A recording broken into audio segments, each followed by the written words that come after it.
Hi hello ವೀಕ್ಷಕರೇ ನಮಸ್ಕಾರ. ಇವತ್ತು ನಾನು ನಿಮಗೆ ಆ್ಯಪಲ್ ಕಸ್ಟರ್ಡ್ ಹೇಗೆ ಮಾಡೋದು ಅಂತ ಹೇಳ್ಕೊಡ್ತೀನಿ. ಸೊ ಬನ್ನಿ ಇದಕ್ಕೆ ಬೇಕಾಗಿರುವ ಸಾಮಗ್ರಿಗಳನ್ನು ನೋಡೋಣ.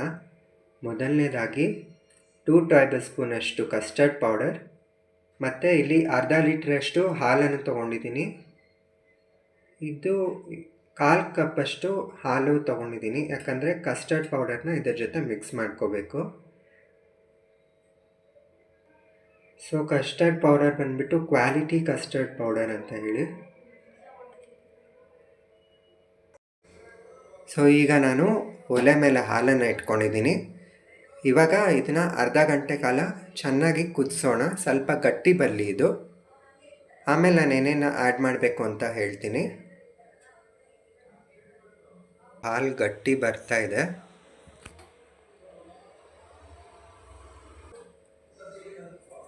ಸೊ ಈಗ ಸಿಮ್ ಫ್ಲೇಮಲ್ಲಿ ಇಟ್ಕೊಂಡಿದ್ವಿ. ಹಾಲು ಚೆನ್ನಾಗಿ ಕುದ್ದಿದೆ, ಸೊ ಗಟ್ಟಿ ಆಗ್ತಾನೂ ಬಂದಿದೆ.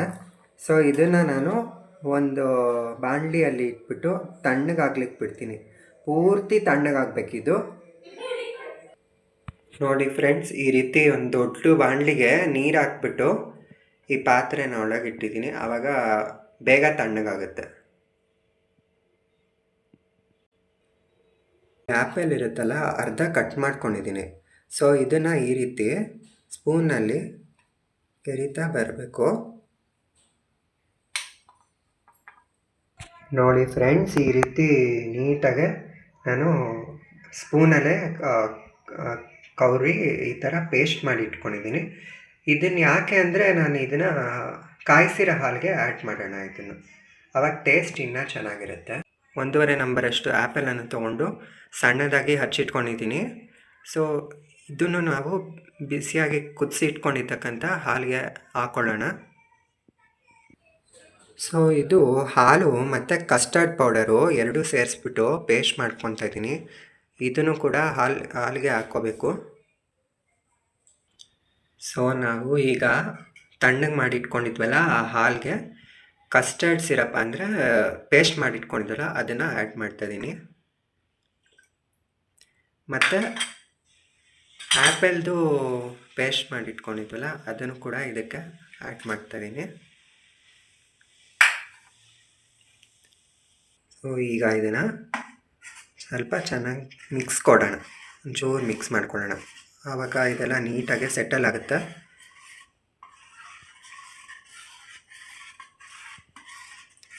ಓಕೆ, ಇವಾಗ ನಾನು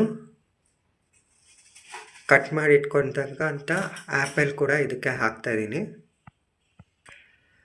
ಸೊ ಈಗ ಲಾಸ್ಟಾಗಿ ನಾನು ಕಟ್ ಮಾಡಿ ಇಟ್ಕೊಂಡಿರ್ತಕ್ಕಂಥ ಬಾದಾಮಿ ಹಾಕ್ತಾಯಿದ್ದೀನಿ. ಸೊ ಎಷ್ಟು ಚೆನ್ನಾಗಿ ಕಾಣಿಸ್ತಿದೆಯಲ್ಲ ಫ್ರೆಂಡ್ಸ್, ಇದು ಟೇಸ್ಟ್ ಕೂಡ ಇನ್ನೂ ಚೆನ್ನಾಗಿರುತ್ತೆ. ಸೊ ಇದನ್ನು ಬನ್ನಿ ನಾವು ಫ್ರಿಜ್ಜಲ್ಲಿ ಒಂದು ಅರ್ಧ ಗಂಟೆ ಇಲ್ಲ 1 ಅವರ್ ಇಡೋಣ.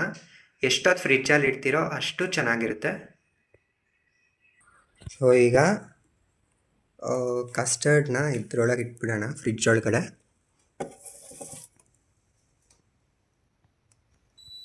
ಸರಿ, 1 ಅವರ್ ಆದಮೇಲೆ ತೆಗೋಣ.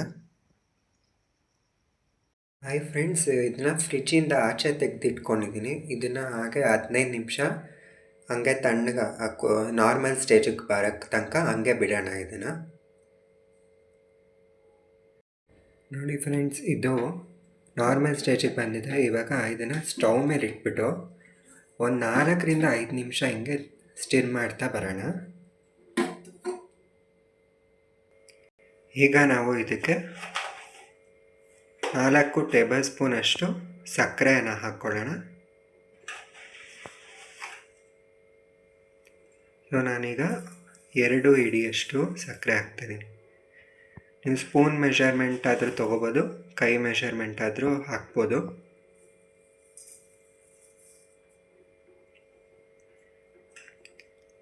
ಓಕೆ, ಈಗ ಸ್ಟಿರ್ ಮಾಡ್ತಾ ಬರೋಣ.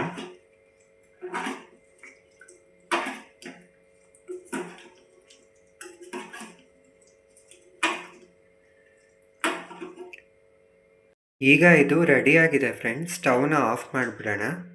ಮತ್ತು 15 ನಿಮಿಷ ಹೀಗೆ ತಣ್ಣಗಾಗ್ಲಿಕ್ಕೆ ಬಿಡೋಣ. ಹಾಯ್ ಫ್ರೆಂಡ್ಸ್, ಇದು ತಣ್ಣಗಾಗಿದೆ ಅಲ್ವಾ, ನಾರ್ಮಲ್ ಸ್ಟೇಜಿಗೆ ಬಂದಿದೆ. ಇದನ್ನು ನಾನೀಗ ಫ್ರೀಝರಲ್ಲಿ ಇಟ್ಟಿರ್ತೀನಿ. ಫ್ರೀಝರಲ್ಲಿ ಒಂದು 15 ನಿಮಿಷ ಇಟ್ಬಿಟ್ಟು ಲಾಸ್ಟಾಗೆ ಈ ಪ್ರಾಸೆಸ್ನ ಮುಗಿಸ್ಬಿಡೋಣ. ಯಾಕಂದರೆ ಇದನ್ನು ಗಟ್ಟಿ ಬಂದಿಲ್ಲ. ಗಟ್ಟಿ ಬರಲಿಕ್ಕೋಸ್ಕರ ಈ ರೀತಿ ರಿಪೀಟಾಗಿ ಮಾಡ್ತಾ ಇರಬೇಕಾಗುತ್ತೆ.